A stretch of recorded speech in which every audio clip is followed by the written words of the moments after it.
Die Einsamkeit ist die Qual meines Lebens, die Vergangenheit ist der Schaden, der mich prägt. Die Reue und der Frust liegen schwer auf meiner Seele. Bitte, wann ist endlich Schluss in diesem schmerzerfüllten Leben? Wann hab denn auch ich mal wieder Glück? Nur ein klitzekleines Stück, wenn es so weitergeht, werde ich noch verrückt. Wenn ich nicht bald ein Zeichen kriege, fange ich an zu denken, dass Gott mich nicht mehr liebt und nur die Zeit mit mir verschwendet. Egal wie tief ich sink, ich halte fest an meinem Glauben. Dass ich kein Engel bin, das weiß ich selbst, doch gebe ich niemals auf.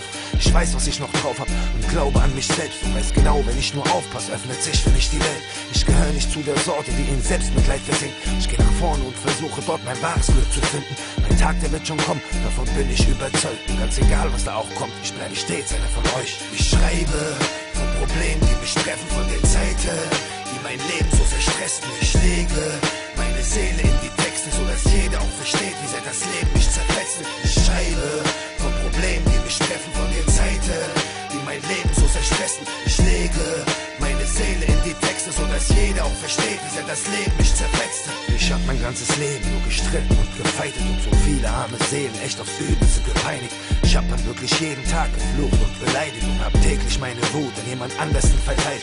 Und was hat mir die Scheiße denn gebracht? Außer sinnlose Schlachten, so viel Elend und am Ende noch den Knast. Ich hab schon so viel Zeit verschwendet und so viel verpasst. Langsam muss ich etwas ändern, Mann, bevor ich's nicht mehr schaffe. Bevor mich das Glück zu leben irgendwann verlässt, will ich die Sorgen, die mein Leben prägten, hoffentlich vergessen. Ich will ein Leben ohne Paranoia, ohne all die Angst. Für meine Söhne eine Umgebung schaffen, in der sie leben können. Meine Frau, meine Kinder, meine Mutter glücklich machen. Nicht versuchen zu verhindern, dass nicht Bullen wieder taschen. Ich will ein einziges Mal im Leben ohne Sorgen sein. Momentan kann ich mich nicht mal auf den nächsten Morgen freuen. Ich schreibe von Problemen, die mich treffen, von der Seite, die mein Leben so sehr stressen. Ich lege meine Seele in die Texte, so dass jeder auch versteht, wie sehr das Leben mich zerfetzt. Ich schreibe von Problemen, die mich treffen, von der Seite, die mein Leben so sehr stressen. Ich lege meine Seele in die Texte, so dass jeder auch versteht, wie sehr das Leben mich zerfetzt. Genauso war mein Leben, heute sehe ich's wie ein Film, wo ich in allen Szenen dieses Dramas Hauptdarsteller bin. Meine Mutter hört die Zeilen meines Lebens und muss weinen. Ich hab nie auf sie gehört, ich hoffe, sie kann mir das verzeihen. Ich sehe in ihren Augen, wie stolz sie trotzdem ist. Sie hat stets an mich geglaubt, Mama, ich bin so stolz auf dich. Sie sagte immer, wenn ich groß bin, werde ich sie verstehen. Sie hatte recht, jetzt wo ich Kinder habe, tue ich sie verstehen. Ich liebe meine Family, ich liebe sie so sehr. Ich hab genug von all den Enemies, ich will einfach nicht mehr. Der Rest meines Lebens liegt allein in Gottes Händen. Ich will mein Bestes geben und schaffe, so Gott will, ein Happy End. Ich will aufhören zu suchen nach dem Frieden in mir selbst und will anfangen zu kämpfen für das Gute auf der Welt. Gesund und ohne Sorgen sein, verlange ich dazu viel.